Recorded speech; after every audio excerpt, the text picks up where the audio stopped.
She wasn't expecting anything unusual that evening. A quiet house, 2 silent little girls, another long night of work and worry, but the moment she stepped through the door, something felt different. A sound she hadn't heard in years, a presence she never paid attention to, and a scene that would shake everything she thought she knew about her own family.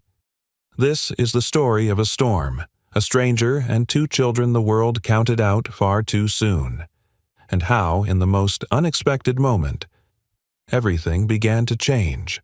The late afternoon hush inside Olivia King's Seattle mansion sounded almost surgical, too clean, too controlled, too quiet for a house that held 2 4-year-old children. Her heels struck the polished wood floor in a sharp, steady rhythm, each click ricocheting through the foyer like a metronome marking time she never seemed to have enough of. Her Bluetooth headset crackled in her ear. "Olivia, the Singapore deal will close at $92 million if you sign before 6, her assistant said. They need your approval now." "I'm reading it," Olivia answered, though her eyes had barely skimmed the last page. She dropped her handbag on the entry table, the faint thud swallowed by the cavernous silence. A notification chimed on her tablet, 3 more urgent memos. She exhaled sharply. It was just another day, another decision, another crisis in a different time zone. And somehow she had forgotten today was the twins' birthday. Not that birthdays looked any different anymore. Lucy and Hannah rarely reacted to anything outside their routine. They sat, they stared, they rarely laughed, they never stood. A soft hum of rain tapped against the tall windows, building in intensity until the whole house seemed to breathe with it. Olivia walked deeper inside, passing the living room where the clock ticked steady, cold, unfeeling. She had lived with that sound for years. It comforted her because it meant nothing unexpected was happening. Unexpected meant danger. Unexpected meant loss. She had lived through enough of that. Her phone buzzed again. "Olivia." "Are you there?" her assistant pressed. Before she could answer something impossibly foreign cut through the hallway. A sound she hadn't heard in years. A tiny laugh. Just one. Quick. Breathless. Fragile. Her step faltered. Air caught in her throat. She wasn't even sure she'd heard it correctly. She turned toward the playroom at the end of the corridor. The door was slightly ajar, and from inside came a faint shuffle like small feet brushing against carpet. Olivia froze. Feet. Her daughters didn't use their feet. They didn't push, didn't plant, didn't shift. She reached the door with her heart thundering so loudly she felt it inside her palms. For a moment she stood still, listening. Rain. Silence. And then another sound. A whisper. A soft, steady male voice she didn't immediately recognize. "Easy now. There you go. I've got you." She pushed the door open. Her tablet slipped from her hand and hit the floor with a crack. Coffee spilled from the cup she didn't remember holding. Everything inside her stopped moving, because right in the center of the room, on the bright foam playmats beneath the string lights, was Noah. Noah, the new janitor. Dark blue uniform, yellow gloves. Kneeling with his knees sunk into the soft mat, his hands bracing each of her daughters. And Lucy, small, fragile Lucy, was standing. Her legs trembled violently, but they were straight, bearing weight. Her weight. On her own. Hannah, sweet, quiet. Hannah was gripping Noah's arm and trying to lift herself taller, her little chin scrunched with determination. This isn't real, Olivia thought. This cannot be real. But her ears betrayed her before her mind could catch up. She heard Lucy's breath shallow, shaky, but purposeful. She heard Hannah's soft grunt as she pushed harder. She heard Noah whispering encouragement in a voice laced with hope she had not allowed in her house for years. Her chest tightened until she felt she couldn't breathe. Her pulse hammered so loud it drowned out the rain. She hadn't felt this kind of fear since the night she lost their father. She stepped forward, voice cracking. What are you doing?" Noah jerked his head up. His eyes widened in horror as if he had been caught committing a crime instead of performing a miracle. He tried to steady the girls, his hands gentle, careful. "Ms. King, I can explain, he stammered. They were trying. I just helped them balance. Olivia's knees nearly buckled. Trying what the twins hadn't tried anything in years. They barely acknowledged the world. They rarely moved independently. Yet now her daughters were clinging to a man she barely knew, standing on limbs doctors had described as functionally dormant. She took another step inside. Who told you to do this? Who authorized you to touch them? Noah's voice shook as he answered. No one. I was cleaning. Lucy pushed her foot against the mat. I swear I wasn't going to interfere, but she kept trying. I couldn't just stand there and watch her fall without helping. Lucy's leg quivered. Noah adjusted quickly, supporting her waist. Olivia's breath caught. For a terrifying second, she imagined the worst, her daughter collapsing, bones, twisting muscles, spasming. The room wavered as hot panic surged up her spine. Stop, she gasped. Stop right now. Let go of her. I can't, Noah said softly. If I let go this second, she'll fall. Just give me Lucy's foot slipped. Her tiny body pitched forward. No. Olivia lunged hard in her throat. Noah tightened his grip at the exact same instant, pulling the little girl safely against his chest. The sound that tore from Olivia's throat didn't feel like a word. It felt like the echo of every nightmare she had survived. Her voice was sharp, desperate, trembling. Don't. The word cracked through the room with the force of a breaking window. Rain hammered the glass. Lucy whimpered. Hannah startled. Noah's breath hitched. And in that frozen second, everything hung in the balance, the twins wobbling, Noah steadying them. Olivia's entire world tipping toward a truth she wasn't ready to face. Because two little girls who were never supposed to stand had just stood. And the man who made it happen was the last person she would ever have trusted. The room held its breath. Noah steadied Lucy again, but his arms trembled now, unsure whether he should release her or prove what he had witnessed. Olivia stepped closer, torn between terror and the unbearable spark of hope. And, for the first time in years, she didn't know what would happen next. For several heartbeats after her own scream echoed through the playroom, Olivia stood frozen, one hand pressed against her chest, the other trembling at her side. Lucy clung to Noah's shoulder.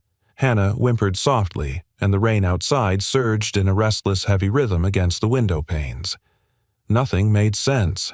Not the sight she had just witnessed. Not the strength she had just seen flicker through her daughter's legs. And certainly not the calm, steady way Noah had held them in place as though he had been doing it for months. Her mind buckled under the weight of it. What if this is dangerous?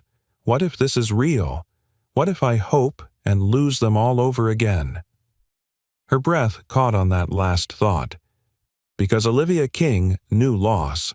She had lived inside it, and the sudden possibility of hope felt more frightening than anything she had felt in years. Noah slowly shifted his grip, lowering Lucy and Hannah back onto their wheelchairs. His voice trembled when he spoke. They were trying, Ms. King. I didn't force anything, I swear. But Olivia couldn't hear him anymore. Her heartbeat roared too loudly in her ears. I need you to step away, she whispered, immediately. The room held its breath as Noah obeyed, backing toward the door. For a moment their eyes met. His were soft with concern for the twins, not for himself. She recognized that tenderness, that instinctive protectiveness. She hadn't seen it since her husband died. The thought slammed into her chest like cold water. She tore her gaze away. Get Martha, she said. Noah nodded quickly and disappeared down the hall. The sound of her own footsteps echoed as she wheeled Lucy and Hannah back to their bedroom. Each soft whimper from them sliced her heart in ways she had learned to numb. When Martha finally arrived, breathing hard, cheeks flushed, the older woman gently examined the girls while Olivia paced the room like a trapped animal. They're shaken, Martha murmured, stroking Hannah's hair. But nothing's sprained. They're frightened, not hurt. Frightened, Olivia repeated barely above a whisper. Of what Martha didn't answer. She didn't need to. The fear wasn't from Noah. The fear had come from her from Olivia's own panic. She pressed her fingertips to her temples. The room began to blur, and without warning, the soundscape of her present dissolved into an older, darker memory. Beeping monitors, sharp antiseptic, the frantic rush of nurses. She was lying on a hospital bed, her hair stuck to her forehead, her breath coming in short, broken gasps. The delivery room was in chaos, shouts of, "We're losing her pressure," and "Get a pediatric team in here," slashing through the air. The twins were born 8 weeks early. Lucy came out first, tiny and blue, with a weak, whisper-like cry. Hannah followed limp in the doctor's arms. Someone asked about her husband. Someone whispered back, "He's not here." The accident was hours ago. Olivia remembered screaming. She remembered begging them to bring him back. But the universe had made its choice. She lost him the same night she brought their daughters into the world. Her mind tried to push past that memory, but landed instead on the next one, the cold office where the pediatric neurologist had laid out the truth in clinical, unyielding terms. The injuries to their motor pathways are severe. They may never stand. You must be prepared for a non-ambulatory future. Olivia had stared at the wall, unable to speak. Not crying, not breathing, just ending. The next 5 years became a blur of specialist, top-tier equipment physical therapy sessions structured down to the minute. The best her money could buy. The most sterile, emotionless care imaginable. And yet no improvement. No spark. No life. She had tried to be strong, efficient, unbreakable. But somewhere along the way she stopped being their mother.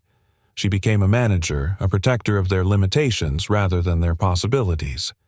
I couldn't save their father. I couldn't fix their bodies. I couldn't risk another heartbreak. So she closed every emotional door she had left, until 5 minutes ago. 5 minutes. A soft knock pulled her back to the present.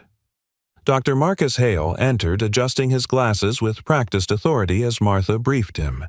He checked the twins' vitals, pressed gently along their legs, tested their reflexes. It could have been dangerous, he concluded. They lack the neuromuscular stability for weight-bearing. What you saw may have been nothing more than involuntary reflexes, startle responses, or spasticity mistaken for intentional movement. Olivia stared at him. Reflexes don't look like that. Grief can make things appear different than they are, he said gently. You've endured a long road. It's normal to want progress. I wasn't imagining it. Then let's be cautious. He removed his stethoscope. Do not let that janitor Noah correct attempt anything further. He is not a trained therapist. He could cause regression or injury. Martha inhaled sharply but stayed silent. Olivia's hands shook. Not from anger, not even from fear, from doubt. For years, she had wanted just one moment, one tiny sign that her daughters were still fighting. And today, she had gotten it. But instead of joy, she felt paralyzed. What if it was real? She whispered. Dr. Hale didn't answer. He didn't have to. That night, long after the twins had finally fallen asleep after Martha had gone home and the halls had grown still, Olivia sat alone in her office. The storm had passed, leaving a gentle drizzle that tapped against the window like someone asking to be let inside. She reopened the house security app. Her finger hovered, hesitating, trembling before she tapped the icon for the playroom footage. The screen lit up. There was Lucy, wobbling but upright.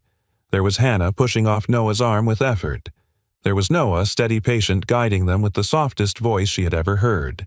She turned the volume up. Good job, Lucy. I've got you. That's it, sweetheart. Push with your toes. Olivia leaned closer. Hannah lifted her heel. Only a centimeter. Maybe 2. But it wasn't a reflex. It was effort, intent, desire. A tear slid down Olivia's cheek before she realized she was crying. Her voice cracked into the quiet room. If that wasn't a reflex, then what else have I been wrong about? The screen flickered, replaying the moment Hannah reached toward Noah with absolute trust. Olivia pressed a hand to her heart, breath trembling. For the first time in 5 years, a terrifying, exhilarating question rose inside her, one she wasn't sure she was ready to face. Was hope coming back into this house, or had it never left at all? The next morning rose gray and damp over Seattle, the kind of morning where the clouds sag low and the air feels heavy with unasked questions. Olivia barely slept. Every time she closed her eyes, she saw Lucy's trembling legs trying to hold her weight, and Noah's steady hands catching her before she fell. She sat at the kitchen island with a mug of untouched coffee, listening to the faint hum of the refrigerator and the soft patter of rain against the garden windows. Normally, she found comfort in predictability, but today predictability felt like a trap, because something extraordinary had happened, and she didn't know what to do with that truth. Martha entered quietly. "Morning, Ms. King. The girls are awake. A little restless." Restless.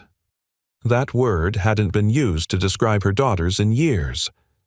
Olivia swallowed hard, straightened her blazer, and instructed, "Bring Noah to my office." Martha hesitated, worry flickering in her eyes, but she nodded and left. By the time Noah stepped inside Olivia's office, the tension was so thick it felt like a courtroom. He stood with his cap in hand, shoulders slightly hunched, eyes wary but calm. Olivia tapped her tablet and the playroom footage appeared on the large screen behind her. "I'd like you to watch this," she said, her voice low and controlled. The room filled with the faint sound of Noah's gentle encouragement. "I've got you. That's it, Lucy." And the soft gasps from the twins.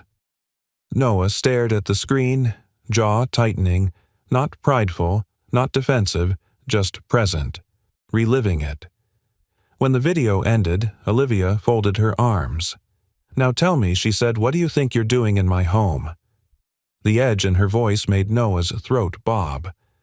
"I know how it looks," he said quietly, "and I'm sorry for crossing any line. But I wasn't trying to act like a therapist. I was cleaning." Lucy pushed her foot. "I noticed she was engaging, so I just supported her." "You supported her," Olivia repeated sharply. "That's what you call this." He flinched, then steadied himself. "Ms. King, with respect. I couldn't pretend I didn't see what I saw. They were trying." The room stilled. "They never try." Olivia whispered. "Not like that. I think they've been trying for a long time," Noah said, lifting his eyes. "They just didn't have anyone to see it." That sentence hit her harder than she expected. Something inside her tightened painfully. She opened her mouth to respond, but a soft rustle outside the door interrupted them. "Martha." She stood there frozen like a child caught eavesdropping, but her expression wasn't mischievous. It was full of emotion, raw, unfiltered. "I wasn't trying to listen," Martha said softly. "But he's right, Ms. King. I've been with the girls since they were infants. But yesterday, I saw something in their eyes I haven't seen before." Olivia's breath shuddered. "And what was that recognition?" Martha whispered. "They were responding to him. Not just the support he gave them, but the way he saw them." The next few days passed in an uneasy compromise. Olivia, outwardly strict, inwardly curious, allowed Noah to help during the twins' short supervised play sessions as long as Martha was present. She insisted on structure rules, boundaries, but it was painfully clear she was watching him with guarded hope she didn't dare show. And something remarkable began to unfold. Small things, quiet things. Like the first morning, Noah entered the playroom and said, "Good morning, girls," in that slow, warm voice of his. Lucy's fingers twitched just barely, a flicker of movement, but real, or the way Hannah's breathing shifted lighter, calmer whenever she heard the rhythmic tapping Noah made with a plastic spoon against the edge of the toy bin. Tap, tap, tap, tap, tap. A tiny musical pattern only her ears seemed to recognize. Audio First Miracles.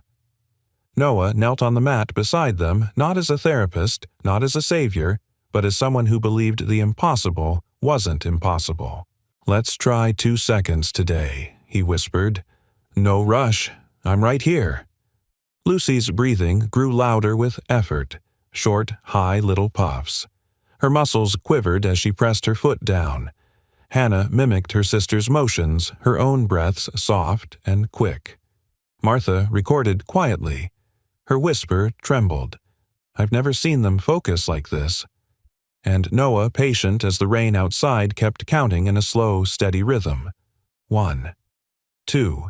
That's it. Beautiful Hannah. Beautiful job, Lucy. The girls responded not with words, but with micro-movements, little bursts of determination that told 1,000 stories. And Olivia watched everything on her office monitors. Every session, every breath, every tremor of effort. She watched Lucy shift her weight intentionally. She watched Hannah try to lift her own knee when Noah's voice directed her. And she watched Noah himself, steady, sincere, unhurried, speaking to her daughters like they were whole. Something stirred inside her, something she wasn't ready to name. On the 4th afternoon, a moment came that shattered the last of her certainty. Lucy laughed, not a reflexive squeak, not a startled sound, a real, bubbling laugh. It burst from her chest when Noah gently tapped the rhythm on a set of soft blocks. Tap, tap, tap. She tried to mimic it with her foot kicking the block in a clumsy but deliberate motion. Hannah, startled, burst into her own tiny giggle. Martha pressed a hand to her mouth, tears sliding down her cheeks. Oh my heavens. Noah froze as though he'd just been handed a sacred secret. His voice dropped to a reverent whisper. "That's your laugh," he murmured. "I knew it was in there." The twins beamed up at him with wide, bright eyes. But the true shock came later that night. When Olivia replayed the footage alone in her dim office, she heard it Lucy's tiny voice wobbling, breathy but unmistakable. No. A syllable. The beginning of a name. Hannah followed, slurring softly. No-ah. The sound echoed through the room like a miracle breaking open. Her daughter's first attempt at calling someone who wasn't her. Her throat closed. Her hand flew to her mouth. The camera display flickered, playing the moment again, their little voices reaching out, searching for him. Olivia leaned closer to the screen, heart pounding.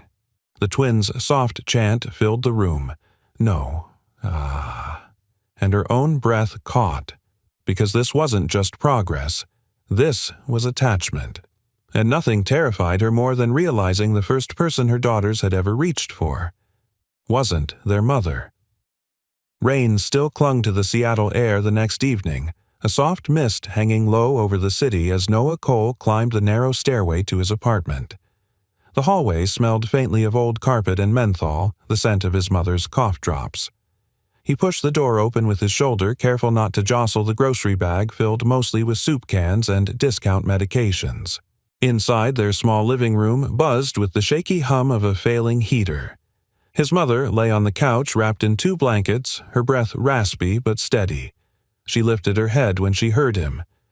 "You're late again," she whispered. "Had to stay overtime," Noah replied, setting the bag down. Storm messed with the east wing. A couple pipes needed checking. She gave him a long, knowing look. And the little girls. He froze back, stiffening. His mother's gaze softened. "You come home different when you've been near them," she said gently. "Not guilty, not haunted, just alive." Noah didn't answer. He crouched down, adjusted her pillow, then sat on the floor beside her like he used to as a boy. His mother reached out fingers, brushing his cheek. "You're a healer," she whispered. "You always have been." He clenched his jaw. Her words didn't feel like comfort. They felt like a reminder of everything he had lost. He showered quickly, letting the warm water beat against his shoulders, trying to wash off the tension, the fear, the memory of tiny legs wobbling under his hands. When he closed his eyes, he could still hear Lucy's breathy syllable, "No." No one had spoken to him like that, not in years. Not with trust, not with hope. And hope was the thing he feared most. When he got out, he sat at the small kitchen table lit by a dim bulb. He pulled out an old worn file folder from the drawer. His cheeks tightened as he opened it. Inside were papers he had tried and failed to throw away many times the disciplinary reports the lawsuit notices the hospital's official statement. One headline haunted him. Therapy, AIDS error leaves child. Permanently weakened, he whispered it under his breath like a confession. That wasn't your fault, his mother called from the couch, voice strained but firm. The machine malfunctioned. Doesn't matter, Noah said. I was there. You were 24, she reminded him. The hospital needed someone to blame. You let them convince you it was you. Noah closed the folder. Hard. It was me, he said. I'm not risking another child. Not again. But even as he said it, his mind replayed the image of Lucy lifting herself, Hannah shifting her weight, both girls seeking him with their eyes as if he were the anchor they needed. The truth he didn't want to face pressed inside his chest. They were fighting. And he had seen it. Later that night, as Noah washed dishes, his phone buzzed. Martha's name lit the screen. He answered with a quiet, "Everything okay?" Her voice trembled with excitement. "I wanted to tell you." The girls responded again today. Tiny things, but deliberate. They followed your voice yesterday, and today they follow the rhythm you were tapping. Noah, I've been with them 4 years. They've never done this. He gripped the counter. Martha? I'm not supposed to be doing therapy. I'm not a therapist anymore. You're exactly what they needed, she said. Someone who sees the small wins. Someone who listens. The line grew quiet. Then she added, almost whispering, I think you should keep going. Noah couldn't speak for a long moment. His throat tightened. I'll think about it, he finally managed. But thinking about it was exactly the problem. Across the city, Olivia sat in her home office, elbows on the desk, staring at a thick envelope her private investigator had delivered that afternoon. Her name was written neatly on the front. Inside were the pages that would explain who Noah Cole really was. She hesitated. She didn't want to be the kind of person who dug into an employee's past, but she was also a mother, and mothers did not leave questions unanswered, not when their children were at stake. She opened the first document. Her eyes scanned the page, then another, and her stomach dropped. A malpractice suit, a child with complications, a hospital scandal, a promising young therapy aide whose career had been destroyed overnight. The story was clear. A tragedy had happened. Someone had been blamed. Noah had lost everything. Olivia stood abruptly, pacing her office. Her pulse hammered with a mix of fear, confusion, and something else, anger. Not at him, but at herself, for letting him near her daughters without knowing this. What was I thinking? How could I let this happen again? Images of the delivery room flashed through her mind. Her daughters' tiny bodies, the beeping monitors, her husband's empty bed. She shoved the file under her arm and marched toward the playroom. Noah knelt between Lucy and Hannah, guiding their breathing through a gentle tapping rhythm. His voice was soft, steady, and impossibly patient. 1 second. That's it. Good job. Let's try leaning forward a little. Just a little. Lucy's fingers flexed on his wrist. Hannah's eyes brightened. And then Olivia entered. The room changed instantly. Even the air seemed to recoil. She walked straight to him, heels clicking sharply. Without a word, she dropped the thick folder onto the mat. Papers spilled across the floor like fallen leaves. Noah stared at them and froze. His own name, his own past, the headline, the accusations. Olivia's voice cut through the silence like a blade. You talk about limits, about what my children can or cannot do. Her breath shook. Tell me what happened to the child you were responsible for 5 years ago. The one who got worse in your care, the one whose family sued you. Noah's throat tightened. He swallowed hard. I didn't hurt him, he said quietly. The equipment malfunctioned. The hospital. Oh, I've read the reports, Olivia snapped. All of them. He looked up, eyes raw. Every night I wonder if I could have done something different. If I missed a cue, if I moved too fast. I live with that guilt. So you understand, Olivia whispered, voice trembling, why I can't risk my daughters. Lucy whimpered. Hannah's breath hitched. Noah's hands shook. I would never hurt them, he said, almost pleading. Olivia stepped back, cold and trembling. You already have, she whispered, by giving me hope. The girls reached for Noah, small hands outstretched, trembling, but Olivia stepped between them. Her voice cracked as she said, From now on, you don't touch my children. Ever again. And the room fell into a silence so sharp it felt like something breaking. The day after Olivia confronted Noah, the house slipped into a strange, fragile quiet, like everything inside it was bracing for something to collapse. By late afternoon, the sky had darkened into a heavy, slate gray, the kind that always warned Seattle residents that a storm was gathering strength out on the Sound. The air tasted metallic, charged.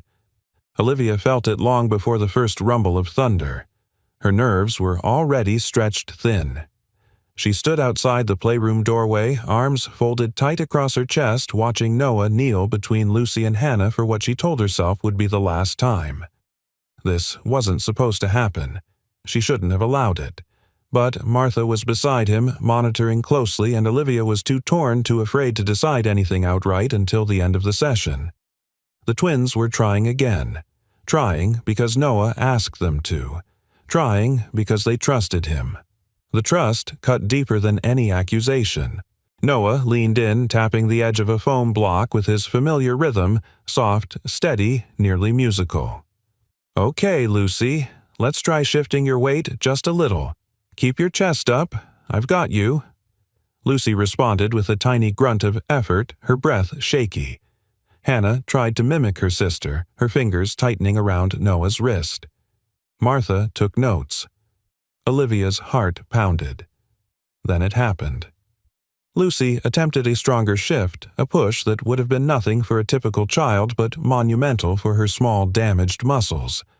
Her knee quivered hard and suddenly her foot slipped on the mat. She lurched sideways. Noah moved instantly, hands shooting out to catch her, but Olivia's mind snapped back to the hospital room years earlier, to the alarms, blaring doctors shouting tiny limbs, trembling. Her breath strangled in her throat. "Stop!" she shouted, stepping forward.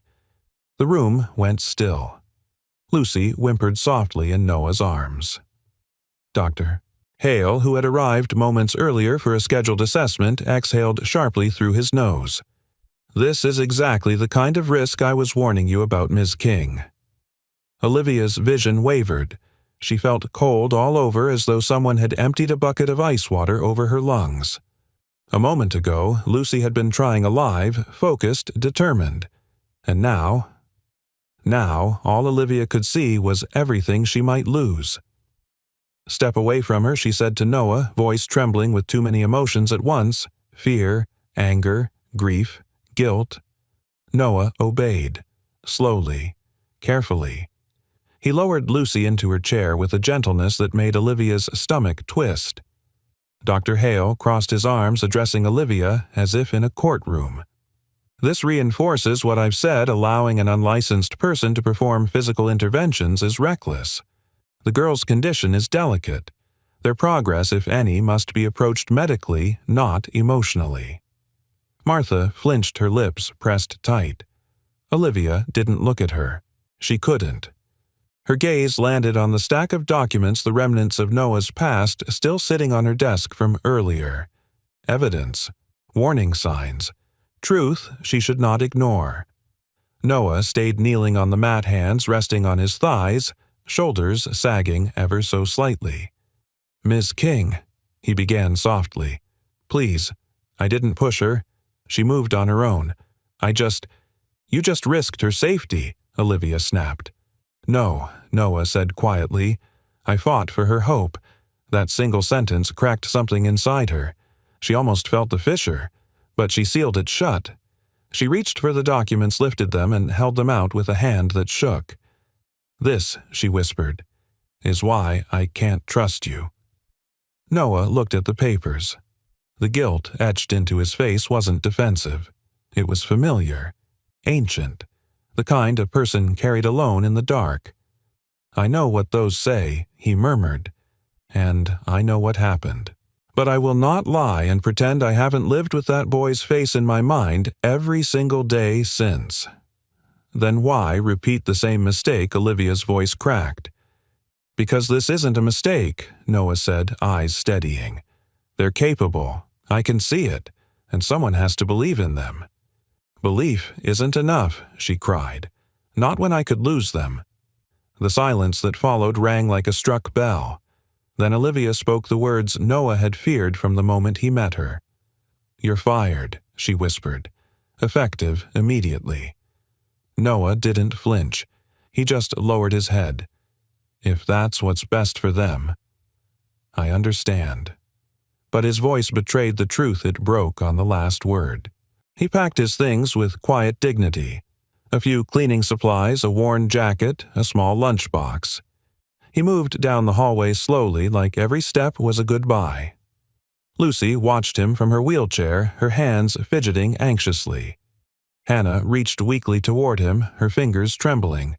They didn't speak because they couldn't, but their eyes did. Noah stopped in front of them, crouching to their level.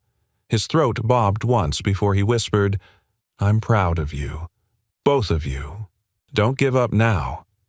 Lucy whimpered. Hannah's lip trembled. Olivia stood behind them, spine-rigid nails digging into her palms. She didn't trust her voice to speak. She barely trusted her lungs to breathe. Noah rose, nodded to Martha, and walked toward the door. The storm outside had begun to break. Rain slammed against the roof in erratic waves. A hollow wind rattled the gutters. The sky was bruising into night much earlier than it should have. Olivia watched him through the foyer window as he stepped out into the downpour. His jacket soaked instantly. The wind whipped at him, pushing him sideways. For a moment he turned back, his expression unreadable, and then he walked into the storm. Lucy whimpered again. Hannah let out a tiny, panicked cry, but it was nothing compared to the storm building inside Olivia. That night she tried to reset everything. She brought back the specialized medical team she trusted, instructing them to resume therapy protocol. The room filled with machinery hums, tapping instruments, structured commands, lift on 3, hold posture, engage core. But the twins did not respond.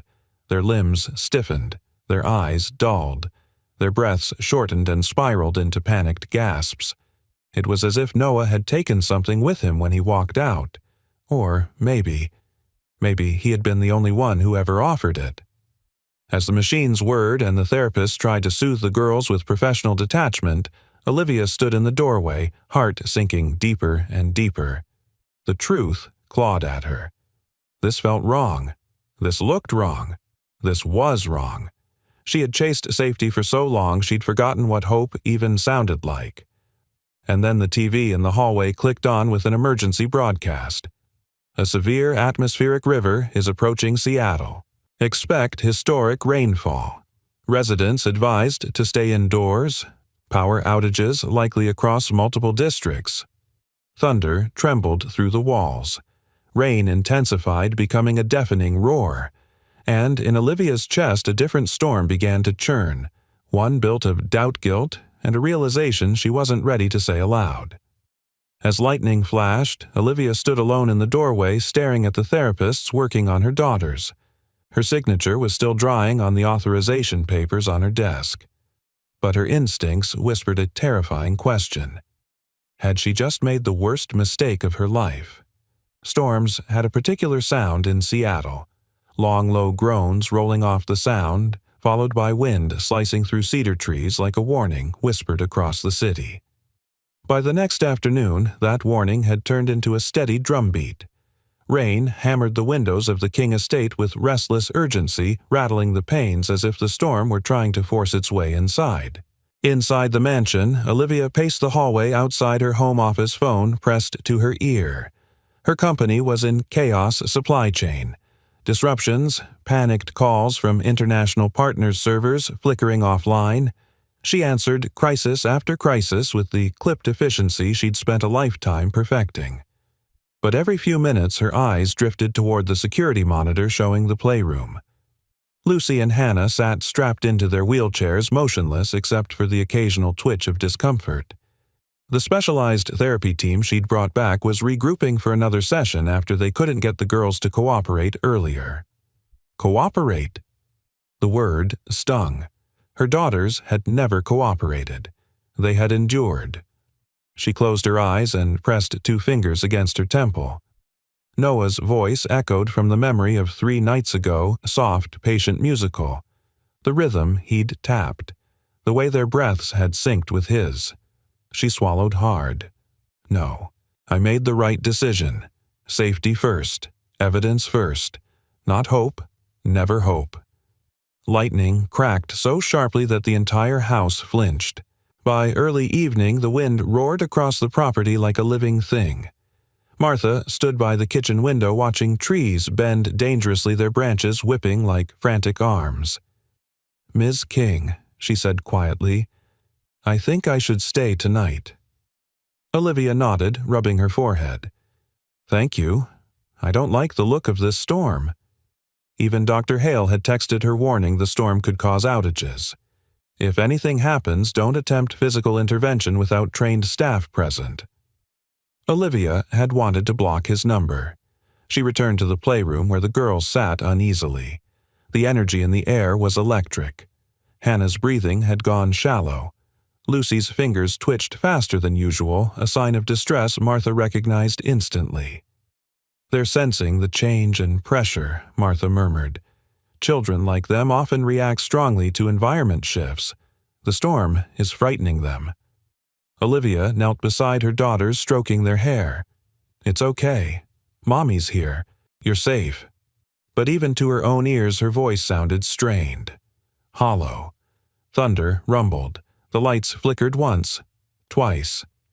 Then the house went black. A piercing cry ripped through the dark, high, terrified, childlike. "Hannah." Lucy followed half a second later. Both girls erupted into a panic Olivia had never witnessed.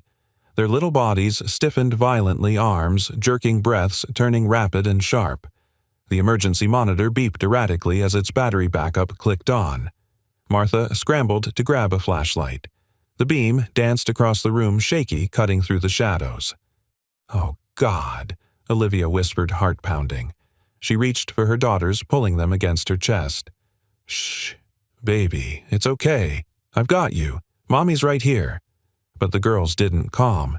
If anything, they seemed more distressed. Their hands clawed at the air. Their eyes darted wildly, not toward her but around her. Searching. "Why aren't they responding to me?" Olivia's voice cracked. Martha's flashlight beam trembled. Their distress triggers muscle spasticity. They need grounding, someone they trust. I'm their mother. Lightning split the sky with a violent crack. The girls screamed again, sharp, desperate. Olivia wrapped her arms tighter around them. "It's okay. It's okay. Mommy's here. Please, please look at me." But Lucy turned her head and whimpered a thin, breathy sound. "No." Olivia froze. Hannah, shaking uncontrollably, echoed it. "No." The name fell from their lips like a plea. Not a reflex, not a spasm, a request. The storm roared outside, but inside another storm broke open in Olivia's chest. Her daughters weren't calling for comfort. They were calling for him, for the man she'd fired, for the man she'd pushed away. Martha pressed a hand over her mouth, tears welling. "Ms. King." "I think they need him. They only respond like this when I know." "When they respond like this," Olivia whispered, voice shaking. "I saw it. I heard it. I ignored it." Lucy convulsed again, breath hitching, chest trembling against Olivia's arm. "I don't know what to do," Olivia admitted. Her confession cracked open something she had been holding shut for years. "I don't know how to help them. I don't know how to reach them." The words felt like losing her balance on a cliff edge. Another loud thunderclap shook the house. The emergency monitor beeped frantically. Martha grabbed Olivia's arm. "Call him." Olivia swallowed fear, knotting her throat. He won't answer. Not after what I did. Call him Martha, repeated fiercely. For them. Olivia fumbled for her phone hands, trembling so hard she could barely tap the screen. Rain pounded the roof, wind howled, and her daughters clung to her in frantic terror. She hit Noah's contact. The phone rang, and rang, and rang. Then, finally, hello.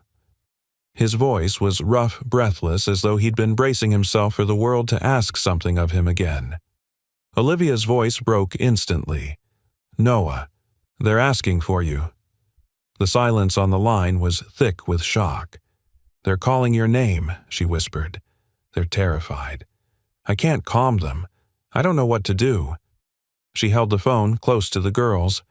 Hannah let out a broken cry. Lucy whimpered softly into the dark. No. On the other end, Noah's breath hitched. Put the phone between them, he said gently. Let me talk to them. Olivia obeyed, placing the phone by their cheeks. Noah spoke softly, his voice weaving through static and storm noise like a tether. It's okay, Lucy. Hannah, I'm right here. I promise. Just breathe for me. Slow. Slow. Good job. I'm coming. You can't come, Olivia whispered. The storm. I'm coming, he said again. Firmer this time. Stay with them. I'll be there as fast as I can if the roads are still open. The line disconnected. Olivia clutched her daughters tighter as their breathing slowly steadied under the echo of his voice. The storm howled outside, shaking the walls. And for the first time in 4 years, Olivia admitted the truth pulsing painfully in her chest. She needed him, too. Thunder cracked overhead. The lights stayed dark. Olivia pressed her forehead against Lucy's and whispered a trembling prayer. Outside, the storm raged as she wondered, could Noah really reach them in time? Rain hammered against the windows of Noah's small apartment. The storm outside so loud it almost drowned out the trembling breaths of his mother in the next room. Water dripped steadily from a leak in the ceiling, plip, plip, plip, landing into a plastic bucket he'd placed there hours earlier. He sat on the edge of the couch phone, still warm in his hand. Olivia's voice echoed in his mind. They're calling your name. I can't calm them. I don't know what to do. He had told himself he would never walk back into that mansion again. Never let himself get close to another child. Never risk repeating the unforgivable past he carried like an iron weight on his back. But the sound of Lucy and Hannah crying, reaching for him with tiny broken voices through the crackling phone line, had pierced through every wall he'd built. His mother shuffled into the living room, wrapped in her blanket, leaning heavily on the doorframe. Noah, she whispered. Are you leaving? He didn't answer immediately. He was still staring at the storm through the fogged window, the streetlights outside flickering erratically. They need me, he finally said. Of course they do, she replied softly. But do you need them? Noah swallowed. Yes. God help me? Yes. His mother touched his face with a trembling hand. Then go. But this time don't run away when it gets hard. Don't punish yourself for the rest of your life. He closed his eyes. Her words hit deep. Too deep. He grabbed his old jacket from the hook, zipped it up, and stepped outside into a wall of water. The rain was relentless, an icy downpour that slapped his skin and soaked his clothes within seconds. The wind pushed against him like a physical force, bending the trees along the street and driving debris across the pavement. He ran to his car, heart-pounding, fumbling with the door handle as water streamed down his face. When he finally slid inside, his breath came in sharp bursts. His fingers shook as he turned the key. The engine sputtered, then came alive. Come on, he muttered. Hold it together. He pulled onto the flooded street. The tires hissed through deep puddles. Visibility shrank to just a few feet beyond the headlights. The storm's fury swallowed everything else. Traffic lights flickered. Branches cracked in the wind, thudding onto the asphalt. Noah gripped the wheel jaw, clenched eyes straining. Every mile felt like a battlefield. He replayed the sound of Hannah's voice, weak, terrified, calling his name. He remembered Lucy's trembling hands clutching his wrist. He felt a primal pull, a responsibility heavier than fear. "Hang on, girls," he whispered the words, nearly swallowed by the storm. "I'm coming." A crack of lightning illuminated the street for a split second, just long enough for him to see a massive tree limb lying across the road. Crap. He slammed the brakes. The car skidded, swerved, and came to a shaky stop inches away from the obstacle. There was no way around it. He hit the steering wheel with a frustrated sigh. Of course this happens tonight. But the thought of turning back, of letting two terrified little girls cry for him in the dark, was unbearable. He shoved the door open and stepped back into the deluge. The wind nearly knocked him sideways. He shielded his face with his arm and started running fast, desperate, splashing through cold water that reached his ankles, then calves. His breath came in ragged gasps. His legs burned. His jacket clung heavily to his skin. He didn't stop. Couldn't stop. Not when two small children believed he would come. Back at the mansion, the power remained out. The generator had failed. The air felt thick and damp. Lucy and Hannah were curled in Olivia's arms, but their bodies trembled violently. Their cries came in broken, stuttering sounds that echoed off the dark walls. Martha knelt beside them, flashlight shaking in her hand. Their breathings worsening. "We need to calm them before it becomes a full motor spasm episode." "I'm trying," Olivia whispered. Her voice cracked. I'm trying. She rocked them gently, humming an old lullaby she barely remembered. Her voice faltered on every note. It didn't help. Lucy turned her face away. Hannah's fingers twitched as if reaching for a phantom. For him. Olivia's heart twisted painfully. "I'm sorry," she whispered into their hair. "I shouldn't have sent him away. I thought I was keeping you safe." I thought her voice dissolved into a sob. Martha put a hand on her shoulder. "You did what you thought was right." "I was wrong," Olivia whispered. "God, I was so wrong." Thunder boomed overhead and both girls cried harder. Their legs stiffened. Their arms jerked uncontrollably. Olivia felt helpless, utterly helpless for the first time in years. Then, through the roar of the storm, she heard something faint. A pounding. Not thunder, not wind. A fist. Against the gate outside. Martha gasped. "Oh, my Lord. He actually came." Olivia's breath caught. He made it. Lightning flashed again, bright, violent, and in that instant Olivia saw it. A figure at the gate. Soaked. Breathless. Leaning heavily against the metal. Noah. Her heart stopped, then restarted painfully. "Open the gate," she said, voice trembling. Martha rushed to the security panel, which was dead from the outage. "The power's out," she whispered. "We have to open it manually." Olivia didn't hesitate. She dashed through the hall, through the foyer, throwing open the heavy front doors. Rain exploded inside in a cold torrent. She sprinted toward the gate slippers, sinking into the mud. "Noah," she called through the storm. He looked up, absolutely drenched, chest-heaving. "I'm here," he shouted back. She struggled with the manual release lever hand, slipping rain blinding her. After a desperate wrestle, the gate finally groaned open. Noah stumbled in and caught himself before falling. "You came," Olivia said, breathless. "I told them I would," Noah replied. "Not you, them." But somehow the words hit her harder than she was ready for. Inside, the house was still dark. Hannah and Lucy whimpered at the sound of Noah's voice approaching, recognition shimmering through their panic. When they saw him enter the playroom flashlight beam behind him, they reached out with trembling arms. Olivia watched chest tight as Noah knelt between them. "It's okay," he whispered, brushing damp hair from Lucy's cheek. "I'm here now. Breathe with me." He tapped gently on the mat tap. Tap, tap, tap. Their breathing softened. Their bodies loosened. Their cries quieted. Olivia covered her mouth with a shaking hand as tears spilled down her cheeks. Because in that moment, the storm outside raged on, But inside the room, her daughter's world finally found its anchor. As Noah held the twins steady in the dim, stormlit playroom, Olivia realized a truth that terrified her more than losing control ever did. She couldn't protect her daughters without him. But what would that truth cost all three of them when the storm cleared?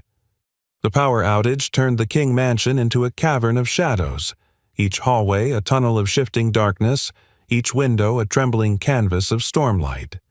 Rain hammered the roof like an unending drumline, and wind howled through the gaps of the eaves with a hollow, mournful cry. But inside the playroom, illuminated only by Martha's shaky flashlight and the occasional flash of lightning, something holy was unfolding. Noah knelt on the foam mat, soaked to the bone, breath still uneven from running through the storm. His jacket dripped small puddles onto the floor, yet his voice when he spoke to the twins was warm, solid, full. "Hey, Lucy, Hannah." He said their names like they were tiny treasures, like his saying them made them real again.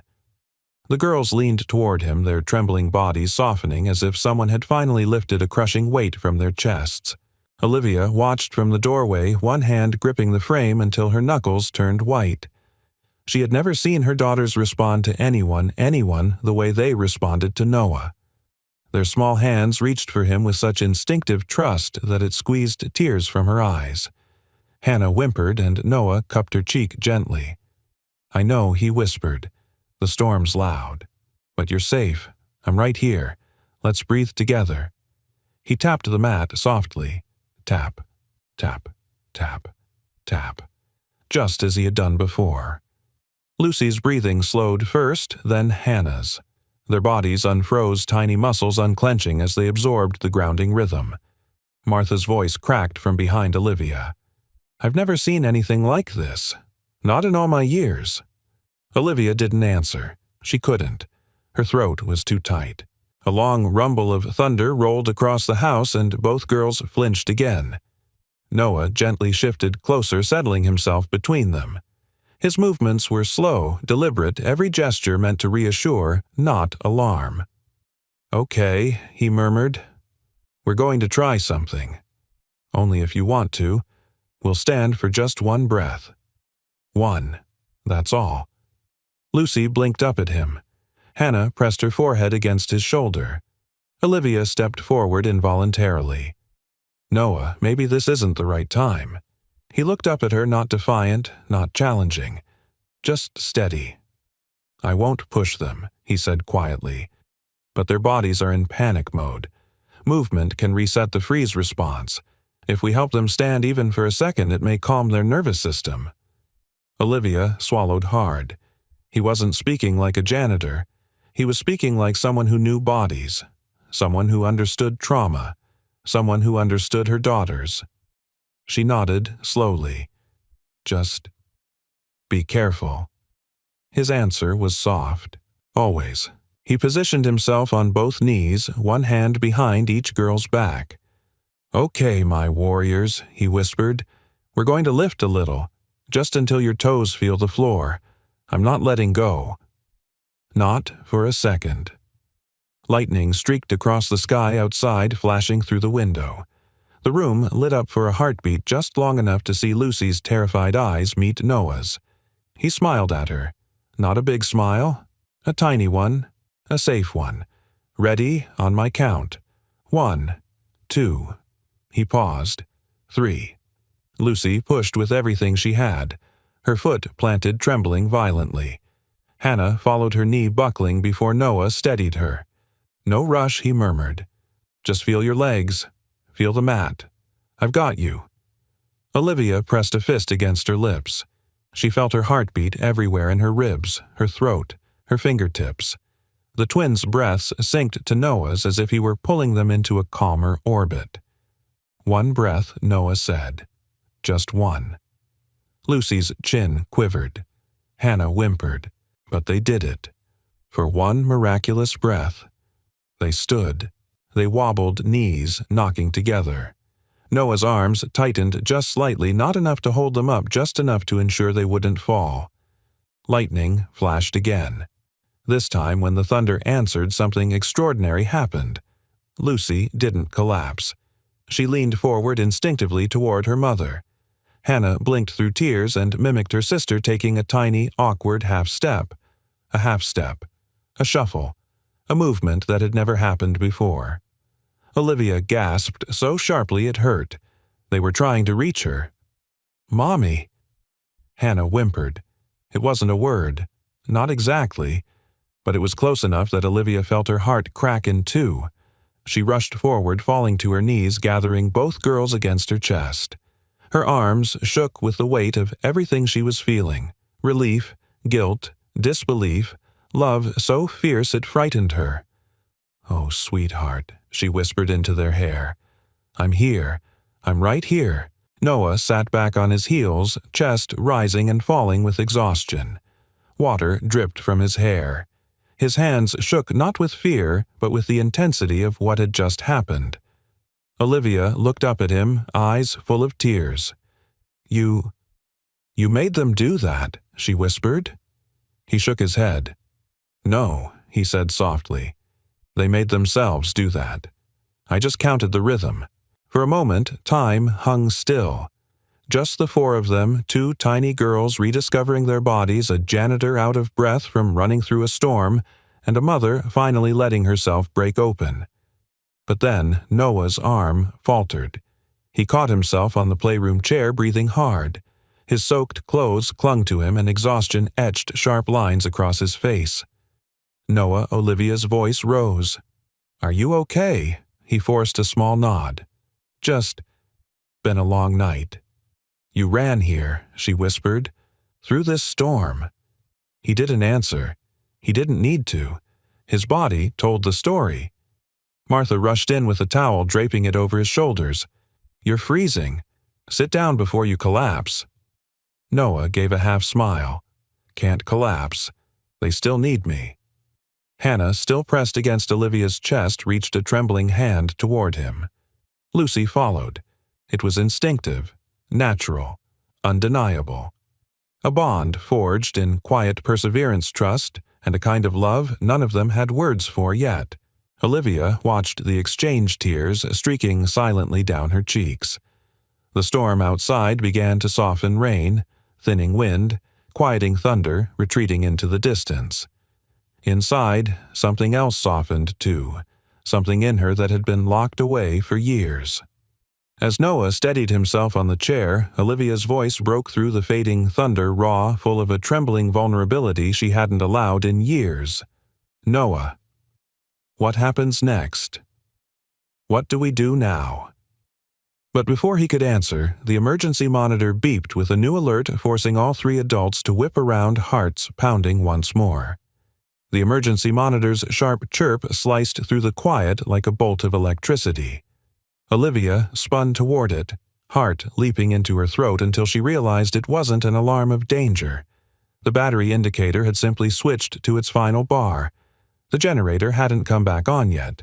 Still, her nerves were already stretched thin. Everything, her fear, her relief, her exhaustion, spilled together into a trembling haze. Noah steadied himself on the playroom chair chest, rising and falling with deep, controlled breaths.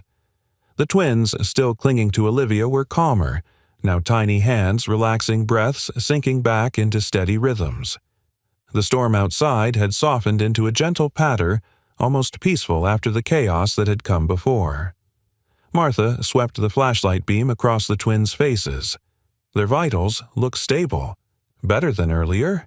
They're grounding themselves again. Grounding themselves, with Noah still in the room, even without touching them anymore. Olivia released a shaky breath and pulled both girls closer. "We need the power back on. We need Dr. Hale to see this." Martha nodded. "I already texted him once the worst passed. He's on his way." Olivia swallowed hard. Good. But in truth, she didn't know if she was saying it for the girls' sake, or because she needed anyone to help her make sense of what she'd just seen. By dawn, the storm had fully passed. A thin, gray light filtered over the horizon as Dr. Hale arrived, umbrella in hand, shoes splashing through puddles on the driveway. He stepped into the living room, brushing raindrops off his coat face, stern but alert. "How are the girls?" he asked. Olivia exchanged a look with Martha, both women carrying the same secret tremble of awe and disbelief. "They're better," Olivia said. "Much better. And may I ask how Noah Cole is involved this time?" Dr. Hale's tone carried equal parts skepticism and irritation. Olivia's jaw tightened. She could still feel Noah's presence in the house, breathing slow and heavy from exhaustion in a nearby guest room where Martha insisted he rest a bit. She cleared her throat. "What happened last night changed things." Dr. Hale raised an eyebrow. "Changed what you should see for yourself," Olivia replied quietly. They returned to the playroom where Lucy and Hannah sat propped in their wheelchairs. Their hands twitched with tiny bursts of anticipation, small, deliberate gestures Olivia had never seen before. Noah was sitting a few feet away on the mat, hair still damp, eyes tired but present. When the girls saw him, their faces brightened, subtle but unmistakable. Dr. Hale noticed immediately. "They're more reactive today," he murmured, stepping closer. Olivia didn't bother explaining. She simply tapped her tablet and brought up the security footage from the night before. The video flickered onto the large screen. Dim emergency lighting. 2 terrified children. A storm raging outside. And Noah calm-focused, guiding them through the tremors of panic. They watched as he steadied each girl, whispered grounding rhythms, encouraged micro-movements. The moment the girls stood, shaky, tiny, brave, Dr. Hale leaned forward, eyes widening. And when Hannah took that half-step, the imperfect, lurching shuffle that changed everything, he froze. He replayed the last 20 seconds twice. Then again. When he finally spoke, his voice was different, stripped of authority, replaced with something closer to humility. "I misjudged them," he said softly. "And him." Olivia felt her breath catch. Dr. Hale continued. "Their neuromuscular response is far stronger than the medical records suggest. Their balance attempts yesterday. Those weren't spastic reflexes. They were intentional, purpose-driven, coordinated enough to imply latent potential we didn't account for." Olivia swallowed hard.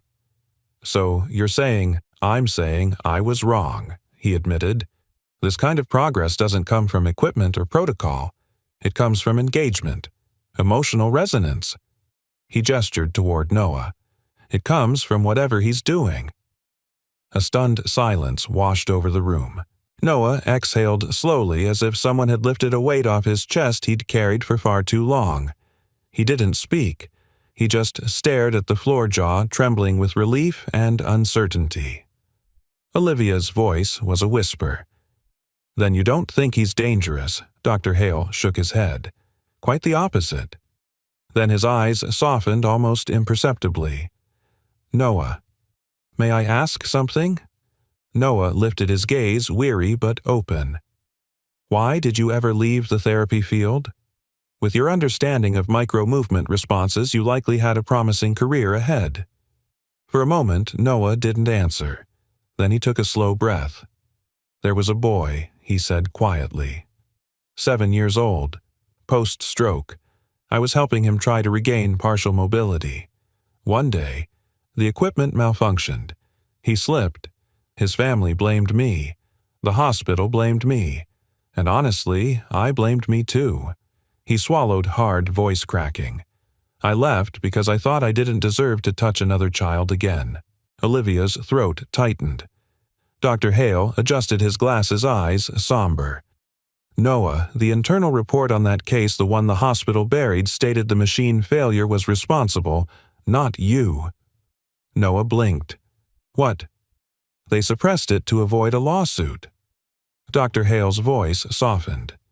"You were their scapegoat. You didn't cause that child's regression." Noah's breath shook. His fingers curled against his knees. He looked like a man being unshackled from a decade of guilt in a single heartbeat.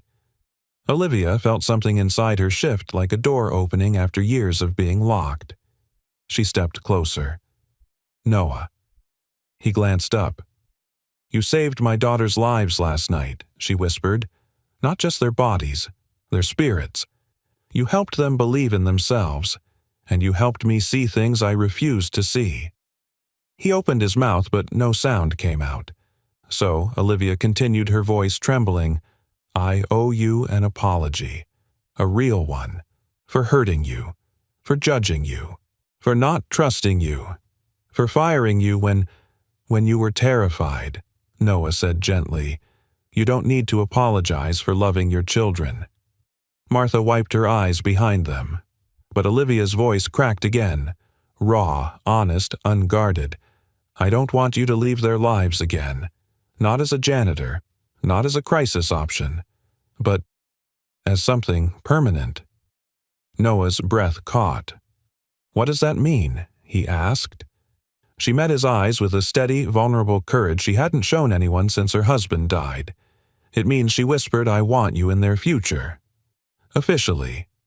If you'll stay." Noah stared at her, torn between the past that had broken him and the future she was offering. His lips parted. His eyes stung. But before he could answer, Hannah reached for him, tiny fingers trembling a silent plea that carried more weight than any words. What would he choose? The morning after the storm felt strangely gentle, as if Seattle itself were catching its breath. A thin layer of fog hovered above the backyard garden, and sunlight, weak but present, pushed through the gray curtain of clouds. Inside the King mansion, the quiet was no longer heavy. It felt expectant. Olivia stood at the head of the conference table in her home office, hands folded, heart steady but full. Dr. Hale sat on one side, flipping through the printed footage reports he had compiled overnight. On the other side sat her attorney, Ms. Delaney Sharp, meticulous and deeply suspicious of anything involving risk. And across from them sat Noah. He looked uncomfortable in the high-backed chair, as if he didn't belong in rooms like this. His posture was straight but hesitant, his hands clasped tightly as though he were bracing himself to be dismissed at any moment. Olivia took a slow breath. "I want to talk about a new rehabilitation approach for the girls." Ms. Delaney raised an eyebrow. "A new program." "You already employ the top specialists in the state." "Yes," Olivia replied, voice controlled but warm.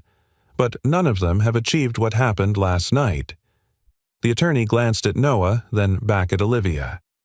"You're suggesting a program involving him?" Dr. Hale cleared his throat. "Ms. King isn't exaggerating. I reviewed the footage. The progress wasn't accidental." Ms. Delaney frowned. "Even if that's true, involving an unlicensed individual opens us to massive liability." Olivia nodded. "That's why we're discussing safeguards." She tapped her tablet, projecting a document onto the screen behind her. "Little steps." Program, it read in soft blue letters. Subtitle: A Home-Based Neuromotor Enrichment Initiative. Noah blinked. You built a program?" "It's in draft," Olivia said, "but I want you to be part of it." He exhaled slowly, uncertainty flickering across his face. "I'm not a therapist anymore." "You were," she said gently, "and you could be again." Dr. Hale leaned forward. "Under my supervision, Noah would not be violating any medical regulations. His role would be observational supportive, focused on micro-movement engagement. I'll handle clinical oversight." Ms. Delaney scribbled something on her notepad. "And liability." Olivia met her gaze. "We'll handle it." Then she turned to Noah. Her voice softened. "If you want this." Noah looked down at his hands.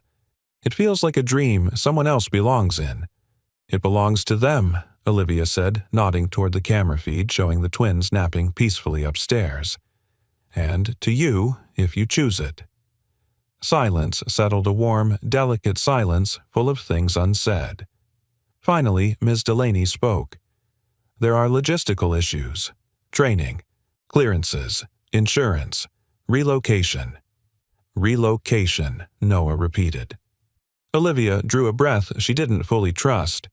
"Part of the program requires consistency, presence. If you agree, you could move into the guest house on the property." Noah's eyes widened. Move here.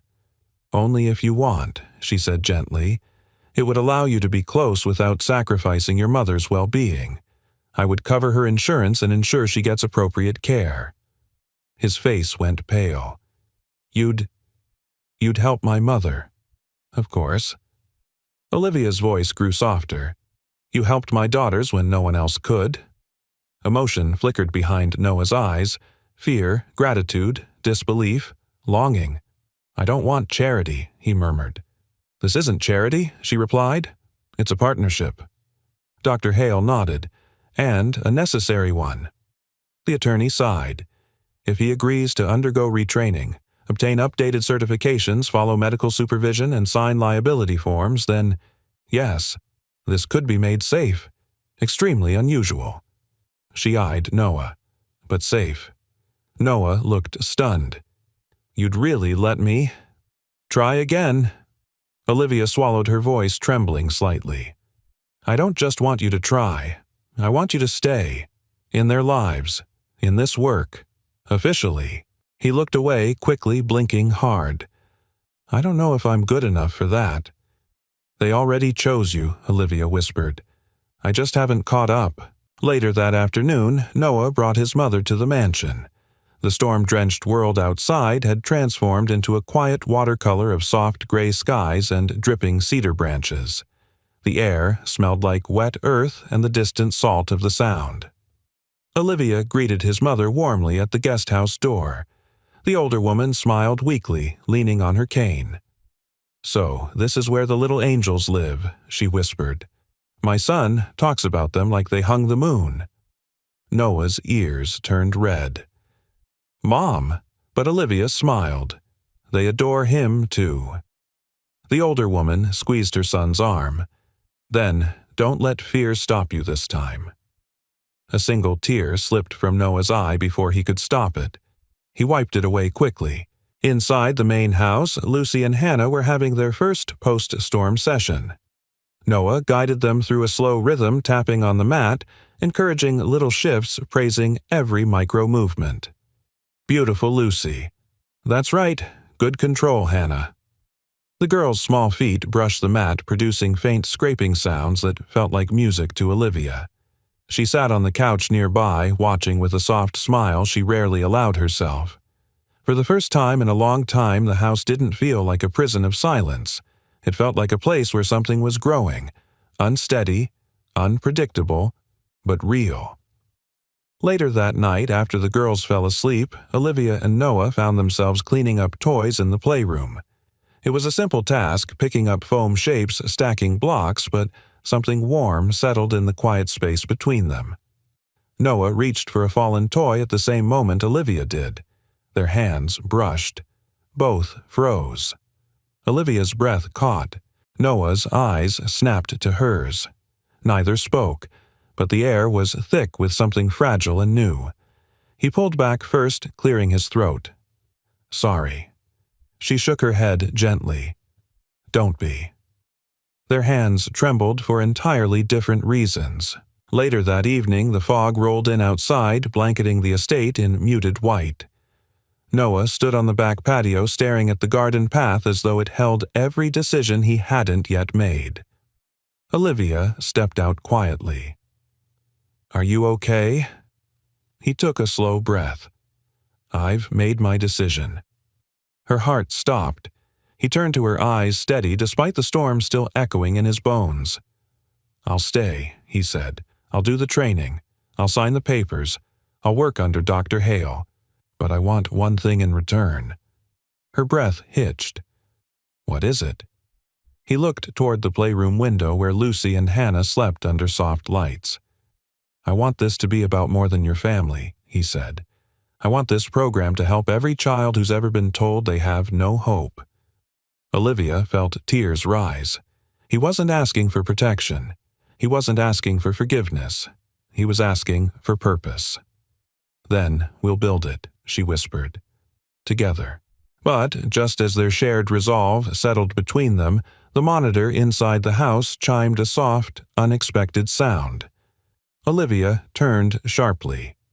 That's not an alert I recognize. Noah stiffened. They rushed inside, hearts pounding, unaware that the chime would uncover something neither of them expected. The monitor's unfamiliar chime from the night before turned out to be nothing more than a system reboot after the storm, an innocent notification, not an emergency. But in a way, it felt symbolic. Something inside the house had rebooted too. Something deeper than the power grid, something more vital than any machine. Life had restarted. And over the next few months, the King estate slowly transformed. No longer a mansion filled with sterile silence, it began to sound like a living, breathing home. Footsteps, light, uneven, but unmistakably purposeful, echoed softly down the hallway each morning. Laughter, timid at first, then growing bolder, spilled from the playroom windows. Even Olivia's meetings felt different, her voice warmer, her pauses longer when she glanced toward the camera feed of her daughters. With Dr. Hale overseeing the clinical structure and Olivia managing logistics, the little STEP Center took shape in the guest house, a place built from hope, data, effort, and stubborn belief. It started small foam mats, handrails, light therapy equipment, and a modest wooden sign hung just outside the door. Little STEP Center, for every child no one believed in. Olivia cried quietly when she saw it finished. Dr. Hale had ordered the sign without telling her. Children began arriving one by one. A shy boy with cerebral palsy whose parents had spent years fighting medical bureaucracy. A little girl recovering from spinal trauma, her mother clutching her hand as they stepped inside with tentative hope. A toddler with motor delays who had never taken an unassisted step before. And in the middle of it all, guiding, encouraging, noticing every micro-movement was Noah. He no longer moved like a man burdened by guilt. His shoulders were steadier, his voice stronger, his hands gentler. The storm had carved something out of him, yes, but it had also rebuilt him. Olivia watched him one morning from the doorway as he knelt beside a little boy named Ethan, helping him press his foot against the mat. "That's it," Noah whispered. "Feel the ground. It's yours." The boy's mother covered her mouth, tears spilling. And behind them, Lucy and Hannah watched from their walkers, both girls standing with support, confidence shining in their eyes like tiny lanterns. A few weeks later, Olivia and Noah met on the back patio during the golden hour. The garden bathed in soft warmth. The air carried a faint scent of cedar and blooming jasmine. They stood side by side in comfortable quiet, listening to the faint chorus of children's laughter drifting through the open window. "It doesn't sound like the same house," Noah said quietly. "It isn't," Olivia replied. "You changed it." He shook his head. "We changed it." She studied his profile, tired but peaceful, marked by the kind of purpose that softened a man's edges without diminishing his strength. "You've given them more than therapy," she said. "You've given them the belief that their bodies can still surprise them." Noah looked down, bashful. "I just followed what their instincts told me." She turned to him fully. "You followed what your heart told you." He froze for a second as if unsure where to place the weight of that sentence, but neither had time to respond because a small pair of voices called from behind them. "Mommy, look." They turned. Lucy and Hannah were standing on the stone path of the garden, each girl taking small wobbly but independent steps toward their mother. Their braces glinted faintly in the soft light, their brows furrowed with determination. Olivia felt her world tilt. She gasped, tears gathering instantly. "Oh my God! Girls!" They reached her, colliding into her legs with triumphant squeals. She knelt, hugging them close, trembling with joy and disbelief. And then Lucy tugged Noah's sleeve. "Uncle Noah, come." The word uncle struck him like sunlight breaking through storm clouds.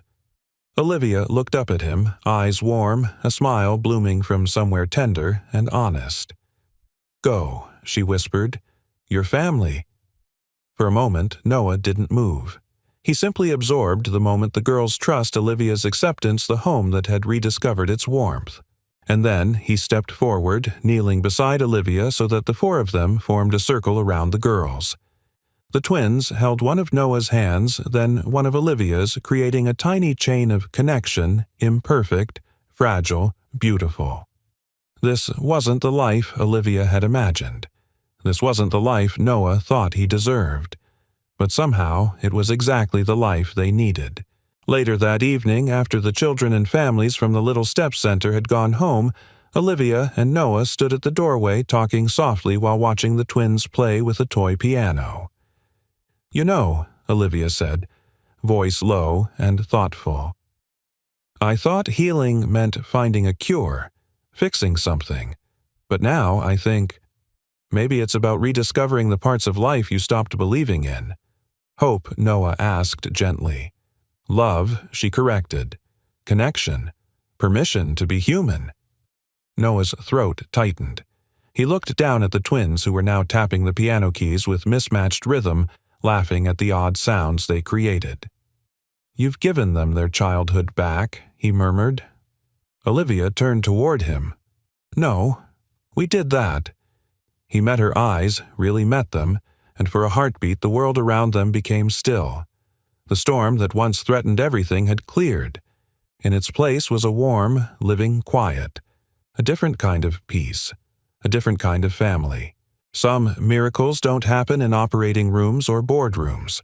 Some miracles happen in the small spaces in between, a child's breath, in a mother's courage to hope again in the hands of a man who once walked away from his calling, but found it again in the voices of two little girls who refused to give up. Maybe the real miracle is not that Lucy and Hannah took their first steps, but that every heart in that house took a step with them. And you listening right now, have you ever had someone who believed in you when the world didn't? Someone who held you steady until you discovered your own strength? If you have, tell us your story. And if you haven't, I hope you find that person soon. Thank you for listening. Don't forget to share this story, leave your thoughts, and subscribe for more stories of hope and second chances.